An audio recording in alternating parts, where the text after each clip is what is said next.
அக்கா, இப்பெல்லாம் பெண்களுக்கு மூட்டுவலி பிரச்சனை ரொம்ப அதிகமாகிடுச்சு. அவங்க மூட்டு ஆரோக்கியம் ரொம்ப பலவீனமாகிக்கிட்டே வருது. ஒரு பிரச்சனை என்னன்னா, சரியான நேரத்துல நம்ம இத பத்தி கண்டுக்கிறதில்ல. இதுல உணவு முறைக்கு என்ன பங்கு இருக்குன்னு நீங்க நினைக்கிறீங்க? இதை எப்படி சரி செய்யலாம்? 30 வயசுக்கு மேல நீங்க கண்டிப்பா போதுமான அளவு கால்சியம், வைட்டமின் டி எடுத்துக்கிறது ரொம்ப முக்கியம். அடுத்து, நம்ம சமையல்ல அதிகமா சேர்க்கிற மஞ்சள். மஞ்சள் மூட்டுகளுக்கு ரொம்ப நல்லது. நான் என்ன சொல்வேன்னா, கர்ப்ப காலத்துல குழந்தை பிறந்ததுக்கு அப்புறம் மஞ்சள் பால் குடிங்க. இது மூட்டுகளுக்கு ரொம்ப நல்லது. மூணாவது விஷயம், நம்ம உடம்புல இயற்கையாவே இருக்கிற குளுக்கோசாமின் மற்றும் கான்ட்ராய்டின் போன்ற குருத்தெலும்பு கார்ட்லேஜ் பொருட்கள். இந்த 2 பொருட்களும் நம்ம குருத்தெலும்புல இயற்கையாகவே இருக்கு. இதுக்கான மாத்திரைகள், சப்ளிமெண்ட்ஸ் நிறைய வெஸ்டிஜல்ல கிடைக்குது.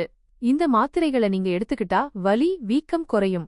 மூட்டுகளுக்கான லூப்ரிகேஷன், அதாவது உராய்வுத்தன்மை அதிகமாகி மெத்தை மாதிரி இதமா இருக்கும். இதை பொதுவா நாங்க 40 வயசுக்கு மேல எடுத்துக்கச் சொல்வோம். அப்புறம் கொலாஜன் இருக்கு. இதுவும் குருத்தெலும்புல இருக்கிற ஒரு வகை புரதம். இது நம்ம உடம்புல இயற்கையாவே இருக்கும்.